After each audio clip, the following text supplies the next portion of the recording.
আসসালামু আলাইকুম এভরিওয়ান। সবাই কেমন আছেন? আশা করছি সবাই খুবই ভালো আছেন। প্রতিবারের মতো ওয়েলকাম জানাচ্ছি আমার ইউটিউব চ্যানেল এবং ফেসবুক পেজে। আজকে আমি রান্না করেছি মুরগি। একটু ভিন্নভাবে ট্রাই করেছি। এই স্বাদ যেন রেস্টুরেন্টে মুরগি রান্নার স্বাদের মতো। একবার যদি আপনারা এভাবে রান্না করে খান, তাহলে এই স্বাদ কখনো ভুলতে পারবেন না। যেন প্রতিবারে এই রান্নাটাই চাই। তো এটা আপনি রুটি অথবা ভাতের সাথে খুবই মজা করে খেতে পারবেন। তো চলুন ঝটপট রান্নার রেসিপিটা দেখে নিই। প্রথমে আমি চুলাতে একটা পাতিল বসিয়ে দিয়েছি। এরপরে পরিমাণ মতো তেল দিলাম। তেলটা যখন গরম হয়ে আসছে, জিরার ফোড়ন দিয়েছি অল্প খানিকটা। ফোড়ন দেওয়ার পরে নিয়ে নিলাম মুরগি। মুরগিটা হচ্ছে ব্রয়লার মুরগি। আপনারা চাইলে অন্যান্য মুরগি দিয়েও ট্রাই করতে পারেন। এরপরে তেলের মধ্যে মুরগিটা দিয়ে দিলাম। মুরগিটা দেওয়ার পরে এখানে আমি কিছু গরম মসলা আপনাদের দেখিয়ে দিচ্ছি। জয়িত্রী, গোলমরিচ, এলাচি আর লবঙ্গ সবগুলো গরম মসলা আমি দিয়ে দিলাম। এরপরে বেশ কয়েকটা কাঁচামরিচ দিয়ে দিলাম, ঝালটা আপনাদের পরিমাণ মতো। একটা ফালি করে টমেটো দিয়ে দিলাম। এরপরে অনেকখানি পেঁয়াজ আর গোটা রসুন দেওয়ার পরে এবার ব্যাস সুন্দর মতো আপনারা নাড়িয়ে চাড়িয়ে একটু মশলাটা নরম করে নেবেন। সমস্ত ইনগ্রিডিয়েন্টস যখন নরম হয়ে আসবে, এরপরে মশলাটা আলাদা করে নিতে হবে। এর জন্য আমি প্রথমে মাংসটা আলাদা করে নিচ্ছি। মাংসটা যখন সম্পূর্ণ নিয়ে নিলাম, মশলাটা সুন্দরভাবে আলাদা হয়ে গেছে। এবার মশলাটা আমার তুলতে খুব সহজ হবে।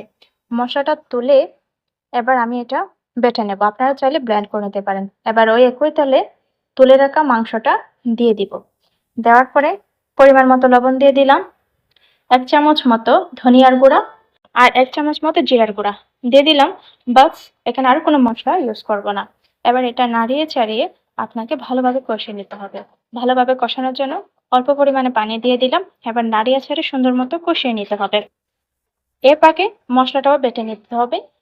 যখন সুন্দর মতো কষানো হয়ে গেছে, আমার মশলাটাও বাটা শেষ। এবার মশলাটা মাংসের সাথে মিক্স করে দিলাম। এবার মশলা আর মাংস সুন্দরভাবে কুট করে নেব। কুট করে নেওয়ার শেষে বেটে রাখা মশলার পাত্র নিয়ে নিলাম। এখানে আমি 1 প্যাকেট গুঁড়ার দুধ নিয়ে নিলাম। এখন আমি পানি মিক্স করে দেব। আপনারা আপনাদের পরিমাণ অনুযায়ী পানিটা দিয়ে দিতে পারেন। দুধটা আর পানি সুন্দর মতো মিক্স করে নিব। এবার এই মিক্স করা দুধটা কষানো মাংসের মধ্যে মিক্স করে দেব। এটা হচ্ছে গ্রেভি। এটা সুন্দরভাবে মিক্স করে দিচ্ছি। এরপর যে আমার মনে হয়েছে পানিটা একটু কম হয়েছে, এর জন্য আরেকটু হালকা পরিমাণে পানি দিয়ে দিলাম। আমার একটু গ্রেভি বেশি চাই। এবার এই পর্যায়ে আমি ঢাকনা দিয়ে দিব। ঢাকনা দিয়ে 15 মিনিট পরে ফিরে আসলাম। আমার মাংসটা একদম সঠিকভাবে হয়ে গেছে। তো আমি একটু নাড়িয়ে ছেড়ে আপনাদের দেখিয়ে দিচ্ছি। তেলটা সুন্দর মতো উপরে উঠে এসেছে। এরপর যে আমি লবণটা সুন্দর মতো চেক করে নিলাম। আমার সবকিছু একদম পারফেক্ট হয়ে গেছে। তার মানে মাংসটা আমার রেডি। এই গ্রেভিটা ভাতের সাথে মাখিয়ে খেতে এত মজা লাগে, যেন রেস্টুরেন্ট স্টাইলের মতো মুরগি রান্না হয়েছে। তো আপনারাও চাইলে ট্রাই করতে পারেন। যদি আপনারা এভাবে একবার ট্রাই করেন, তাহলে প্রতিবারে মুরগিটা এভাবে রান্না করে খেতে ইচ্ছে হবে। তাহলে আপনারা এটা চাইলে রুটি, পরোটা এবং ভাতের সাথে মজা করে খেতে পারেন। যদি ভালো লাগে লাইক, শেয়ার এবং কমেন্ট করে জানাবেন। আর যদি আপনারা ইউটিউব থেকে দেখে থাকেন, তাহলে অবশ্যই সাবস্ক্রাইব করে নোটিফিকেশন বেল অন করে দেবেন। আর যদি ফেসবুক পেজ থেকে দেখেন, তাহলে অবশ্যই ফলো দিয়ে রাখবেন। আজ এই পর্যন্ত। ভালো থাকবেন সবাই। পরে আবার দেখা হবে। আল্লাহ হাফেজ।